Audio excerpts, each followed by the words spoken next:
Okay, I think we're live. We're live. Jazz hands, right? Live.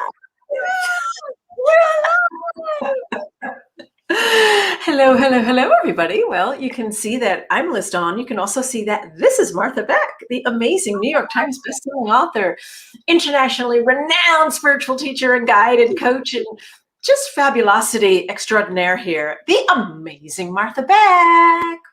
Thanks for having me. So nice to be here. Oh, I love having you. Love having conversations with you. It's always walk away with such new information and wisdom. So it's just such an honor to have you here today. And so we've had the book of the month, half of the month, because I couldn't get my hands on the book until the 16th. So we'll have been reading it. But so we're talking about Martha Beck's latest book, The Way of Integrity, Finding the Path to Your True Self. And I know that many of you have already picked up the book. You have it. Just in case you don't have it, I'm going to post a link to it at Bookshop where you can go ahead right now and grab the book because it is phenomenal. And get all of your questions ready because we're going to ask Martha some questions, any questions you have. And just a quick hello to Ellen and Tish and Deborah. Hi, everybody. So good to see you from Connecticut. Celine's here. Yay. And I was just telling Martha that we started the book club with your book, Diana. It's amazing. A year ago. Oh, wow. And here we are. 1 year it's been. Do you know that the sequel, spoiler alert, the sequel that I'd already planned to Diana herself, I've been doing research for years, was about a pandemic that has its epicenter in New York City. Right. You know, I remember you telling me that. Yeah. I actually moved out here to Pennsylvania near New York, so that and in the forest, but in Pennsylvania, so that I could be in that area, which is where the book takes place. And then we had a real pandemic and the epicenter was New York right at the beginning. So I was like, I'm thinking you were tuned into something kind of mystical or whatever, something going on there. Absolutely. Yeah. So, I mean, I've seen you call in animals. I've seen you call in javelina and deer. So I was there. Those are in the book. Have you got to them yet? I think they're at the end. Yeah, the javelina experience is in from Sedona. Oh gosh, what is that? Okay, because I'm not all the way through the book yet. Because it's at the end. That's okay. So I'm right. Here's where I am. It all adds up. It all adds up to a javelina sighting with Liz Dunn. It's the grand finale. In a way, it kind of is. Seriously, it's like in the last chapter. Okay, so when is the sequel going to come out to Diana? Oh, I don't know yet. I mean, I've just written this other nonfiction. I'm sort of in the stage of having to put that out into the world. I'm dying to write it, but I was so glad I didn't get around to writing it before the real pandemic because I was thinking, trying to imagine what a pandemic would be like. But I'm sorry, my imagination was not very good compared to reality. Well, I'm excited, but I'm going to have to handle the whole pandemic thing very differently. It has to be a pandemic still. That has to be what happens next. So you'll be seeing it. Well, we know that you wrote this before. We all know that you wrote it before. Yeah. Okay.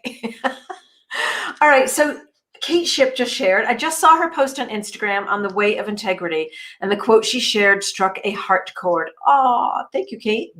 All right. So here we go. I want to read a section of it. I absolutely love this book. And what's so beautiful, you're such a magnificent storyteller. Oh, thank you. Actually, before I read something, I would love to know, because in here is teachings. In here is, sorry, I'm getting a little red alert here that something's happening on one of our pages. That's okay. Technology's working, I think. Hopefully, yes, it is. So what I love about this book is that you're teaching, of course, sharing all kinds of great ancient wisdom and current wisdom and your wisdom, and you're also storytelling, which you're a phenomenal storyteller. And this is like an all-in-one book. This is like the all-in-one perfect Martha book because there's storytelling, there's teaching, there's ancient wisdom, and then there's exercises. Yeah. And I started to feel, and I couldn't write in the book because there's exercises that you can do to write in the book because I feel too naughty writing in a hardback book. Oh, grab a Sharpie, have at it. It's your book. You can do it. I love that part because you go through exercises for all of us. Yeah. So I'd love to know, let's start with asking you this question. And if you have any questions, just go ahead and post them in the comments so I can go ahead and read them to Martha. What inspired this book for you? Well, inspiration? I've spent my whole life being kind of a maverick. I went to Harvard, and while I was there, I chose to have a child who was diagnosed with Down syndrome. So I was sort of out of the culture.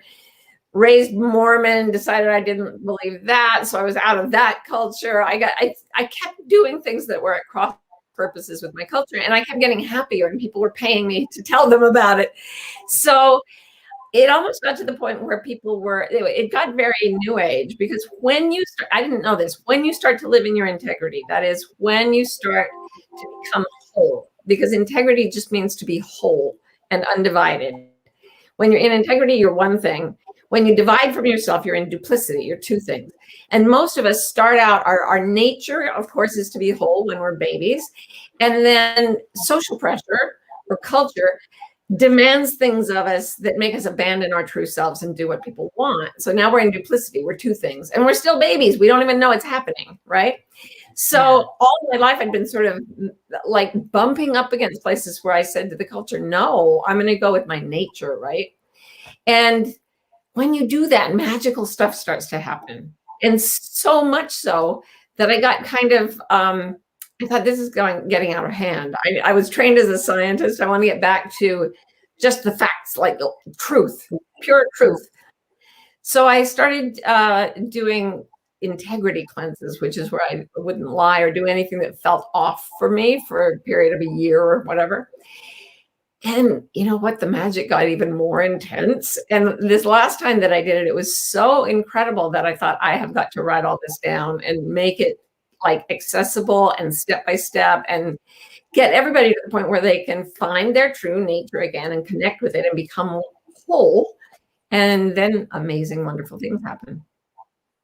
That was my inspiration. Wow. All right. So there's a couple of favorite parts. Has anybody read your book to you yet? Not really. Oh, by the way, somebody just handed me a note. If anybody wants a printable PDF of all the exercises so you don't have to write in your book, we are in the process of making that. My little team is making that. And all you have to do is join our email list at marthabeck.com, and you will get copies aplenty. You can print out all you want and do them. I'm going to put that here in the comments. So marthabeck.com. Yes, absolutely. Yes. Perfect. Woohoo! All right, so I want to read a little something. And this was one of my favorite parts of the book. And then I'm wondering if you would expound on it. And it's the part where you're talking about the characteristics of the inner teacher, and the most important one is that you can feel it in all aspects of your being, body, mind, heart, soul at once. This was just so beautiful. So the body's reaction to recognizing truth is relaxation, a literal, involuntary release of muscle tension. When we surrender to the truth, even difficult truth, our bodies may go almost limp, and we begin breathing more deeply. This may have happened to you when you read the statements at the end of chapter 1, such as, I don't know what to do, or I need help. I love that, because that's happened to me. I mean, how many of you have that happened to you when your body, you just know truth? Yeah. When our minds recognize truth, we experience that invisible cartoon light bulb going on in our heads, the feeling of a riddle being solved. Aha, we think, or I get it, or of course. All the puzzle pieces fit. The math works. Everything makes logical sense. Mm-hmm. Now to our heart. The ring of truth feels like a flower opening up. In total integrity, we're completely available to all emotion, overwhelming love, deep grief, terrible anger, sharp fear. This emotion may be painful, but it doesn't cause the intense, dull suffering we feel in the dark wood of error. Love the way you say that. The dark wood of error. One more. The emotional pain of a hard truth is eased by our soul's response to aligning with reality. Around and beyond mere emotion, we feel a sense of freedom, a vast openness that includes all aspects of our experience. We connect with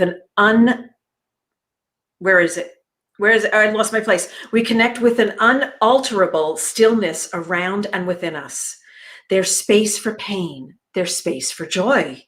And the space in which all sensation happens is made up of absolute well-being. We are a perfect, fertile, I love this, nothingness in which everything, even pain, has a useful place. Bam! That is like, that's worth 2 prices of the book. Okay. That's what you were telling me before we went live. You were saying you have this gratitude in the middle of the pandemic, in the middle of everything that's, the upheaval. There's this inexplicable gratitude and spaciousness, and everything fits. Everything fits. Right. So when, and especially right now, when we're in the midst of this and people are trying to find, this is a perfect book for what's going on in the world right now. And I have no idea whether you planned it or not, but Spirit certainly did. Right. Yeah, absolutely. And in the script on March 3rd, which is the day New York shut down, like I was finished with the book.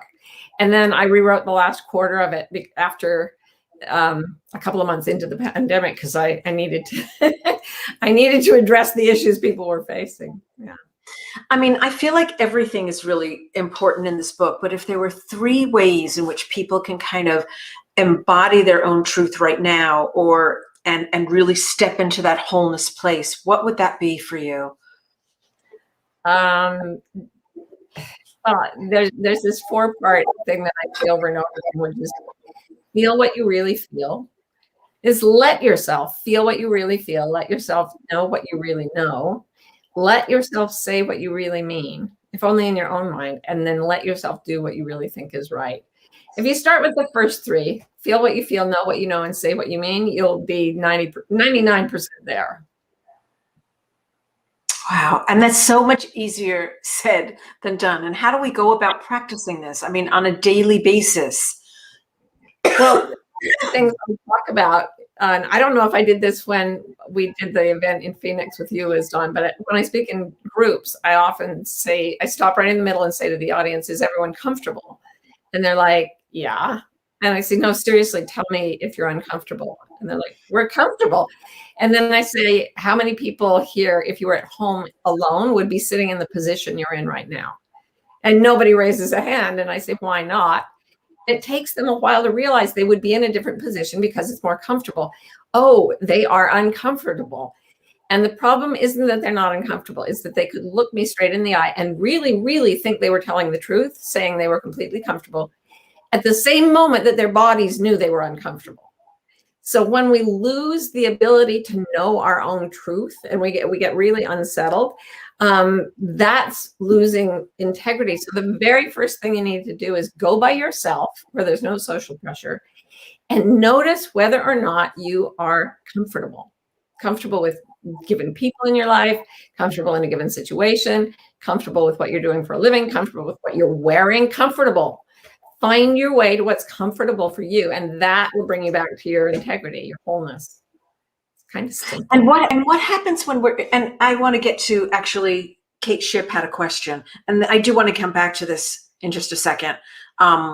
So Kate says, so would you then say that when we embody our integrity, we abide in our wholeness and therefore are engaging in life from our soul? Yeah, well, from the body, heart, mind, soul, from every part. That's the thing, is I used to be very mystical and go off and I'd spend hours in meditation, and that was sort of an ideal for me. And there is bliss and there is magic to be found there. but I almost felt like I was guided back in, and it's almost as if something told me, look, you're human for a reason. So feel it not just with your spirit, but with all your meaning making systems, body, heart, mind, and soul, and integrate those, because that's the whole task of being human. I had a white light experience in surgery once that I also write about in the book.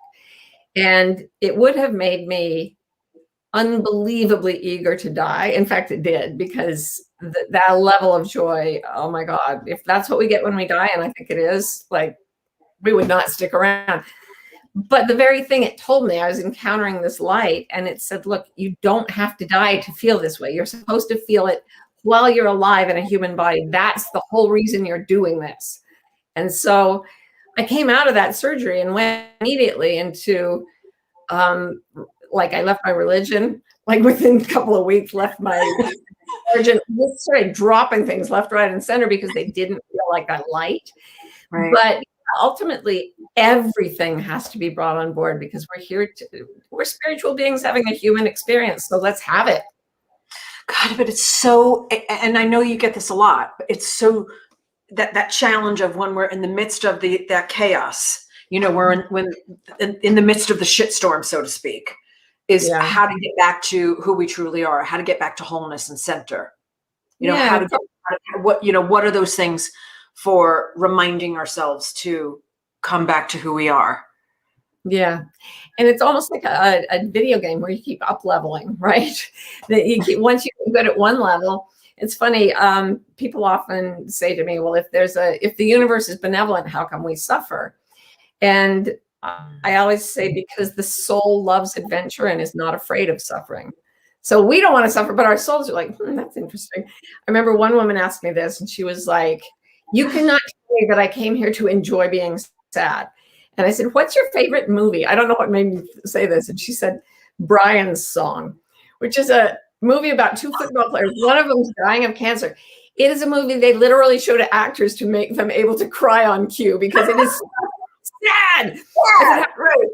She's like 20 times. And I was like, and you tell me you don't enjoy being sad? Like, you know, we are actually in here to have the full experience. And even in the chaos, the idea is to collect the bits of ourselves and come back to wholeness in an even more intense situation, even more upsetting. Like, we get better at it. And there's a joy of learning the task of integrity over and over and over. There's a joy to it that is like, right at the edge of too difficult, something that's too difficult for us, the brain goes into a state called flow, where we feel euphoric and blissful and purpose-led. And that's what we're being given, is more and more opportunities to up-level our integrity skills in more and more interesting situations. Yes, up-level our integrity skills. I mean, this is like the playground for it, you know, especially with everything that's going on right now. It certainly is the playground for it, is maintaining, I call it staying in my own lane. Like, no matter what the other person, and that's one of the hardest lessons I've had to learn. No matter what the other person's reaction is, no matter what they're doing, I've got to stay in my own lane and stay centered in who I am and what I'm doing. That is the definition of integrity. Your own thing, solid and undiverted. Yeah. Yeah, it's hard not, for me at least, to not step into the drama. I mean, how many of you have done that? Anybody out there who've done that? Like, you're in the drama, you're like, what the heck am I doing, right? Yeah. What's that about? And then back and saying, what the heck? That is the soul's response. It says, come on, you're suffering now. You've been through this before.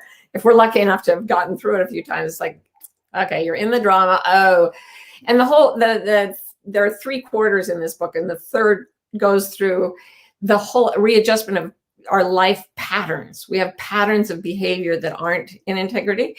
And we start to recognize those patterns once we've gotten in touch with our truth. And changing them that's the up leveling. And we sometimes go against cultural pressure, and we always go against our own habits of drama or whatever it is that puts us, you know, in a bad place. But we get stronger and stronger and stronger every time we go through one of those things and bring ourselves to wholeness again. You know, I equate it to learning how to play the piano, right? if you've never played the piano before, you're using all these muscles in your hands and your fingers and your arms and your shoulders that you've never ever had to use before. And so every time you sit down and practice, you're going to get stronger and stronger. And so I equate it to the same thing as developing that muscle and that neural pathway in order to develop that, to get stronger and stronger and stronger, to maintain integrity, or to stay in wholeness, or to stay centered in who you truly are. Takes, for me at least, boy, do I slip a lot. Well, it's like going into a gymnasium. Like the soul comes into a gymnasium called human life. If you went into a gym and you saw somebody doing military press, you might think, oh, that man is trying to lift that heavy weight up in the air. So let's build a machine that lifts it for him. And you can go and say, sir, this will do the job for you. But the point is not to get the weight in the air. The point is that by repetitively dropping and then pushing it, dropping it and then pushing it, we tear down muscle tissue that rebuilds stronger. And that happens in every area of our life: psychological, emotional, physical, everything. The point is not whatever we're trying to achieve as humans. The point is getting the soul to a place where it's at home and comfortable and doing what it's meant to do in more and more diverse and interesting circumstances. And it does, it builds those pathways. And it's letting the soul's intention and integrity run the show more than the ego, you would say. Oh yeah, the ego, in every place where you come into integrity, the ego dies. It has no place in integrity. It's an artificial construction. And if there's truth, the ego is unnecessary. It's like an eggshell that delivers yourself, the body, mind, soul combination that is you, to greater and greater levels of awakening. And then the eggshell that was necessary to protect us is gone. So you just lose ego every time you go through a reiteration of, I call it the integrity method. You just go through this, this little journey that Dante described in the Divine Comedy. And I use him as a narrative vehicle all the way through, because he knew what was happening. Yeah. Dante. Yes. I love it. So Cindy Lee just wrote, notice the dance that my husband and I say something and he corrects or argue, has a strong opinion. Now it's like, okay, well, I'm not playing, not going to argue. Thank you. Stepping out of the game, stepping away from the game. And then doing something like that also steps like the people around you. When you've done this, and I'm sure you've done this many times in your life, what do you think some of the most dramatic results or powerful results you've seen within your own journey that have happened as a result of continuously practicing the method of integrity as you share? You get some pushback from the people around you, because what you're changing are the cultural patterns that pulled you off your true nature. And those were put into you by the people who share those beliefs. So you drop those beliefs to serve your true nature. You get a little pushback.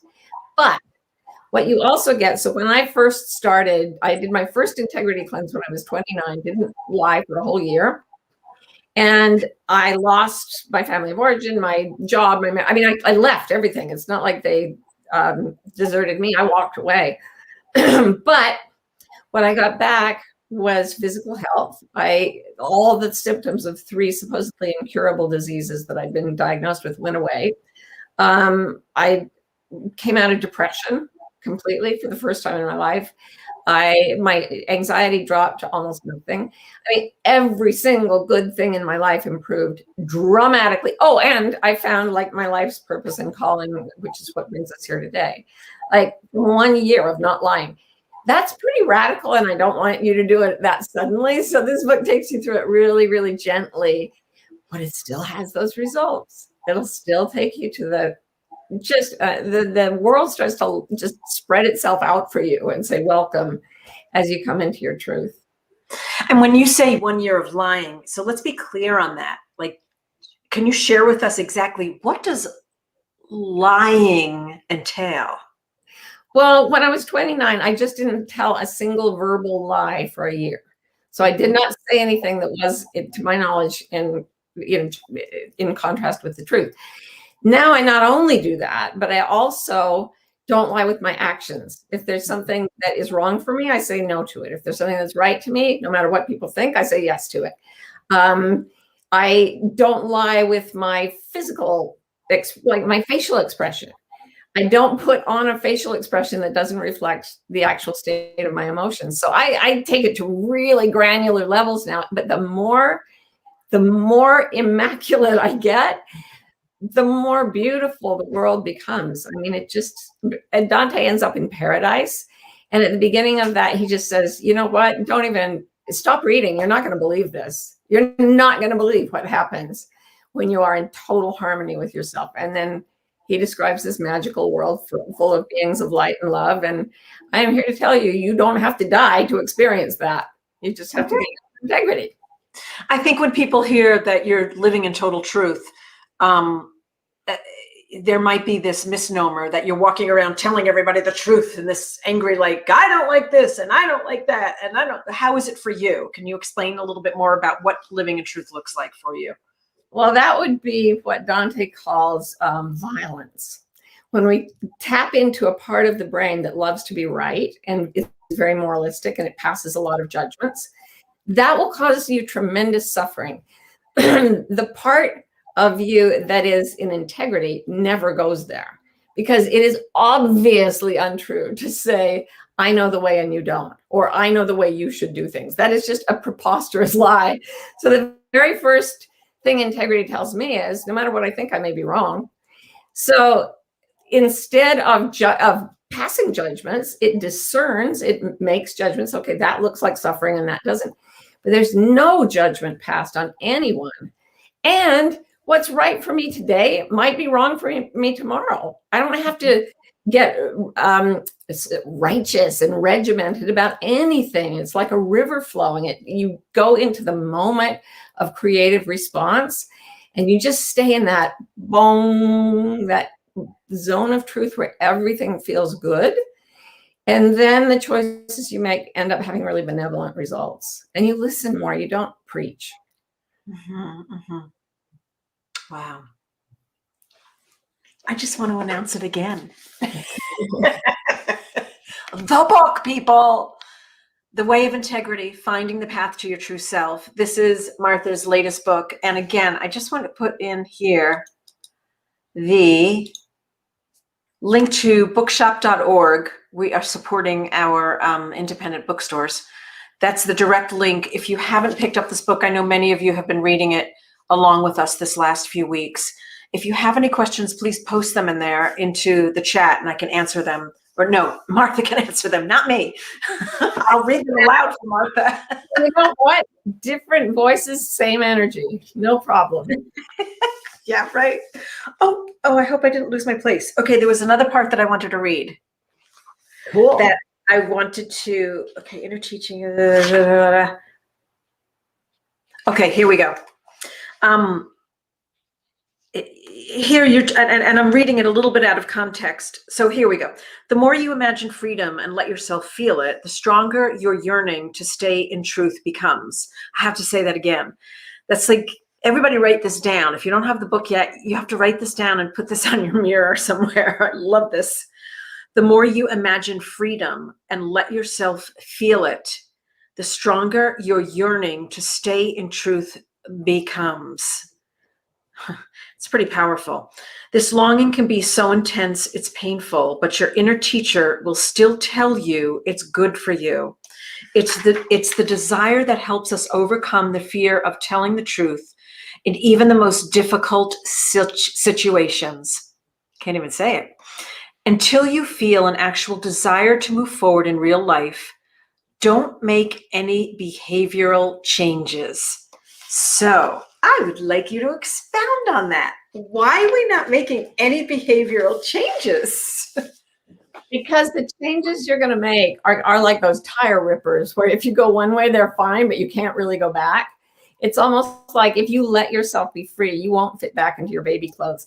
And so I've had the experience of just leaving things very abruptly, and it's a violent way to do it comparatively. I mean, it was good that I'm a jump into things kind of person. But what I have told people for 30 years as a coach is, look, stay in that marriage as long as you can, stay in that job as long as you can, stay in that religion as long as you can. Because when you really can't, then you're going to make changes that will cause friction for the life that you've been living now. You're going to have to change things, and you need to be absolutely sure that it's what you want to do. But I love that exercise. It's from a guy he's a neuroimmunologist, and he talks about just imagine being accepted for the person you are, and then go back to feeling the way you feel when you're with a really difficult, judgmental group of people. Then go back to imagining freedom and surrounded by support, and then go back. And he says every time you sort of shift back and forth in your imagination, your whole nervous system loves the freedom to be yourself, even if you just imagine it. So this is kind of a trick. It's a paradoxical injunction is what they call it in psychology, because I tell people stay in that job as long as you can. And they're like, okay, hell, I'm leaving. Like immediately when you give people the freedom to be what they want, what they need to be, they make the changes that are right for them, but not because you said so, because they felt it. It's the only reason to do it. I love that. It's giving them permission to stay in a situation that doesn't innately feel like truth. Stay with your abusive husband. I made the mistake of telling people, you've got to get out of that abusive relationship. And then like, wait, I'm acting like an abuser, right? They've got to be able to feel free and step into it themselves. Exactly. Yeah. Okay, Tish has a question. Martha, do you recommend reading this and answering questions, then after some period of time, coming back to it and maybe focusing on a different area of our lives as we go through it again? Oh, good question. That's a wonderful question. And what I've ended up doing is I reiterate this process over and over. So I went through it with the whole thing with the religion I was raised in. I was raised Mormon. So I went through this whole thing of that. Well, I don't think so. But having to like really detach from all the conditioning that had happened during my childhood. And that was like, whew, did that. And then I realized I was gay. Okay. Now I've got to totally unhook from all the stuff that made me want to deny that. Right. And so it was another trip around, and it just keeps, you go through the whole process over and over again. And I would hope that when you get, just like you read the book, you're at a certain place with your mother-in-law or something, and you go through it with that relationship, and it's like, oh, that's good. And then all of a sudden something happens, with a friend, and you're like, oh, I think I need to go back to that again. So I hope that it's useful for people to return to. That's how it's designed. Yeah, because it is a practice book. I mean, it's a teaching book. So it's ultimately, it's like being in the room with you, except it's in written form. That's how I kind of like it. Really, it's a profoundly deep. I want to show everybody like what one of the exercises looks like so they can see. And this was so decadent to think about. Okay, I'm going to write in a textbook. I don't know that I can. That's totally old conditioning, right? Your book, yeah. I know. So isn't this great? And I love the page that I opened to. But you can see how you're asked questions in it, and then there's places to write in it. All right. And then other little charts and exercises. I mean, it's really just brilliant. Because it's your story. Look at this. Yours belongs in there too, so you write it in. Oh, yeah. I know. I was too chicken shit to do that. But I'm going to now. I'm going to now. Go easy. Start with pencil. Look at that. Let me be frank to my monsters. Can you see that okay, everybody? I just love it. I just think it's brilliant the way the whole thing is written, the whole thing, how everything flows. And then chapter 9, beginning the cleanse. Oh, yeah. So awesome. Which just means cleanse. That's all it is. And did you know he made it up? Before that, Catholicism didn't have a purgatory. It was just like heaven or hell, take your pick. And most people were going to hell. And Dante came along and went, well, maybe there's this place where you can cleanse. And everybody went, okay, sounds good to me. Yeah, he came. I believe that Dante had a full integrity experience, which ends up looking a lot like what they call enlightenment in Asia. And it's described the same way by people throughout the ages who have had this like sequence of experiences. And I think he wrote this as a roadmap to help us go from confused and miserable all the way to like fully awake. And yeah, everybody has the same story and everybody will go through the same sequence. And it's magic. It's just beautiful. We can have PDFs too. Yes, Janice. If you go to marthabeck.com and you sign up for the email list. Yeah, we're finishing them. Oh, you're just finishing it. Okay. And we're going to send them out like very soon, today or tomorrow. So yeah, join Martha's email list. We will get it to you. I promise. Perfect. Any other questions, anyone, before we close? Regina says freedom equals writing your book. I love it. Truth. Eric says truth. I get a double dose of Martha today, just listening to her Jay Shetty interview. So amazing. Woo! I love it. Well, I am so pleased that you came on today. Thank you so much. And it's stories and teachings. It's all just a magical journey with Martha Beck. And you are in the last chapter there, not by name, but you were with me at the Javelina incident. And Javelina. No. Pictures to prove it. I have the pictures and the video to prove it. Yeah. You'll have to read the book. It was a very magical experience. Anyway, Liz Doan is magical. Thank you. All right. Thank you so, so much. And everyone, thank you so much for joining us. And I so, so greatly appreciate it. And so greatly appreciate your time, because I know you're busy. And I cannot wait for your next book to come out. And I can't wait to see you in person. We have to see each other in person again and do something wild and wonderful. All right, everybody. Stay right there, Martha. But everyone, thank you so much. Mwah. We will see you soon. And I will announce the next book in the next couple of days. Okay. Thanks, guys.